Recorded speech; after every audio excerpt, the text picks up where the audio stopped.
నాకు ఒక 2 డేస్ నుంచి జున్ను తినాలి అని చాలా క్రేవింగ్గా ఉందండి.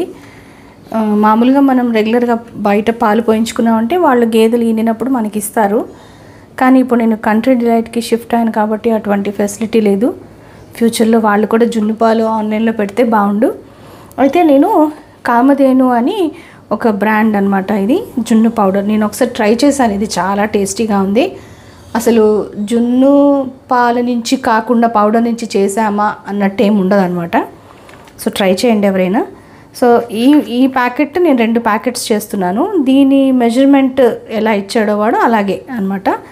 సో దానికి ఒక 2 ప్యాకెట్స్ పౌడర్, అంటే ఇది 1 లీటర్ మిల్క్, దానికి ఒక 300 గ్రామ్స్ బెల్లం, కొంచెం యాలక్కాయ పొడి, కొంచెం మిరియాలు, ఇంతే కావాలి అసలు జున్ను చేసుకోవాలి అంటే.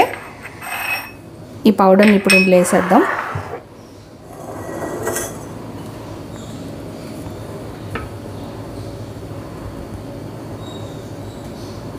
నేను ఒకసారి ట్రై చేశానండి, చాలా బాగుంది, నాకైతే చాలా టేస్టీగా అనిపించింది. సో తెలియని వాళ్ళు ఎవరన్నా ఉంటే ట్రై చేస్తారు కదా అని ఇప్పుడు ఈ విస్క్తో మనం అన్నీ ఇదంతా కలిసేలాగా కలిపేద్దాం. తొందరగానే మిక్స్ అయిపోతుంది. నేను ఇంకా పాలల్లో నీళ్లు కలపటం అలాంటివి ఏం చేయలేదు.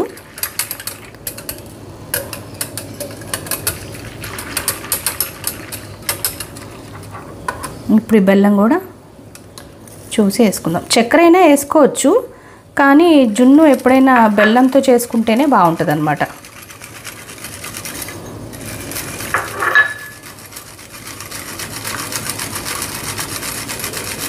ఒకసారి ఇది కలిపేసిన తర్వాత మనం టేస్ట్ చేస్తే బెల్లం సరిపోయింది అనుకోండి, సరే లేదు అనుకుంటే అప్పుడు ఇంకొంచెం వేసుకోవచ్చు. సో కలర్ బట్టి చూస్తే అయితే సరిపోతుందని అనిపిస్తుంది. బాగా కలిసేలాగా కలిపేశాను. ఒక 2 నిమిషాలు దీన్ని ఇలాగే వదిలేసామనుకోండి, ఒకవేళ బెల్లంలో ఏమైనా ఉంటుంది కదా చెత్త ఏదో ఒకటి అట్లాంటిది ఏమైనా ఉంటే అది మెల్లిగా కిందికి వచ్చేస్తుంది. దాని తర్వాత మనం దీన్ని స్ట్రెయిన్ చేసి ఏ గిన్నెలో అయితే ఉడకబెట్టుకుంటామో ఆ గిన్నెలోకి స్ట్రెయిన్ చేసుకుందాం, సరేనా? నేను స్ట్రెయిన్ చేసేసాను, చెత్త అయితే ఏం రాలేదు, నీట్గానే ఉంది బెల్లం. అయితే ఇప్పుడు ఇది చూసారా ఎంత తిక్కగా ఉందో. అయితే ఇప్పుడు కొంచెం కోర్సుగా క్రష్ చేసుకున్న పెప్పర్ పౌడర్ అనమాట. మరీ పౌడర్ లాగా చేసుకోవద్దు, చాలా ఘాట్ అనిపిస్తుంది. దీన్ని ఇలా మిక్స్ చేసేయకండి, పైన ఉంటే బాగుంటుంది. తర్వాత ఇది ఇలాచీ పౌడర్, ఒక 5-6 యాలక్కాయలు తొక్కు తీసేసి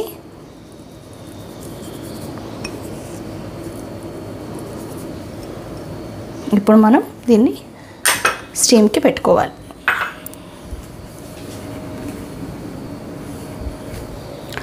స్టవ్ మీద ఇలాంటిది ఒకటి వెడల్పుగా ఉండే ప్యాన్ తీసుకొని దాంట్లో ఈ స్టాండ్ వేసాను, కొంచెం నీళ్ళు పోసాను. ఇప్పుడు స్టవ్ ఆన్ చేస్తున్నాను. మామూలుగా కావాలి అంటే ప్రెషర్ కుక్కర్లో కూడా పెట్టుకోవచ్చు, విజిల్ పెట్టకుండా. ఇప్పుడు దీన్ని జాగ్రత్తగా దీంట్లో పెట్టి ఇలా మూత పెట్టేసేయండి.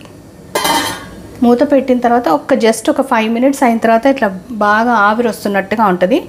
అప్పుడు స్టవ్ సిమ్లో పెట్టి ఒక 10 to 15 మినిట్స్ అలా స్లో కుక్ చేస్తే ఉడికిపోతుంది. బాగా ఆవిరి వచ్చిన తర్వాత నేను మీకు చూపిస్తాను ఎలా ఉంటుందో, ఎప్పుడు సిమ్లో పెట్టాలో.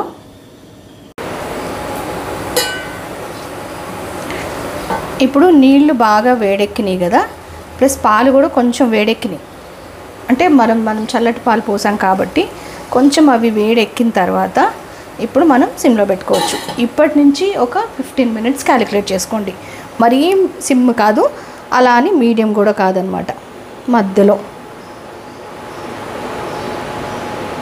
అంటే మరీ సిమ్లో పెట్టేస్తే కూడా కరెక్ట్గా ప్రాపర్గా వేడి అందదన్నమాట. చూపిస్తా ఇక్కడ ఎట్లా పెట్టానో. అలా పెట్టండి. అలా పెట్టి ఒక 15 మినిట్స్ తర్వాత చూద్దాం. 15 మినిట్స్ అయ్యింది, ఒకసారి చెక్ చేద్దాం.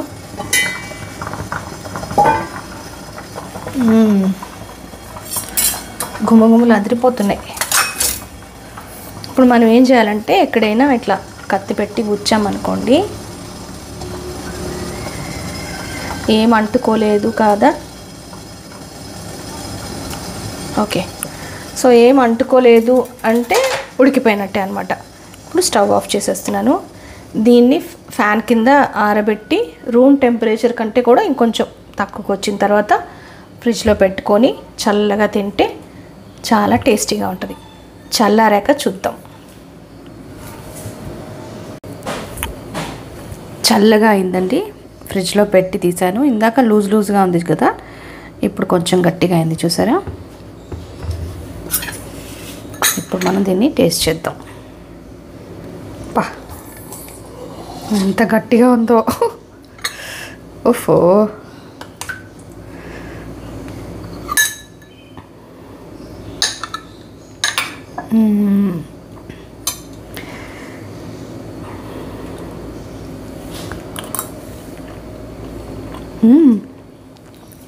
అబ్బా, స్వీట్నెస్ అయితే కరెక్ట్గా సరిపోయిందనమాట. చల్లదనం కూడా కరెక్ట్గా ఉంది, మరీ ఎక్కువ చల్లగా లేదు, అట్లా అని వేడిగా అనిపించట్లేదు, కరెక్ట్గా ఉంది. చాలా బాగుంది. మీరు కూడా ఖచ్చితంగా ట్రై చేయండి. ఈ ప్యాకెట్ నేను అమెజాన్ నుంచి తెప్పించుకున్నాను అనమాట. మీరు కూడా ఒకసారి ట్రై చేసి మీకు ఎలా కుదిరిందో కామెంట్ చేసి చెప్పండి. ఇంతసేపు ఓపిక్గా చూసినందుకు థ్యాంక్ యూ సో మచ్.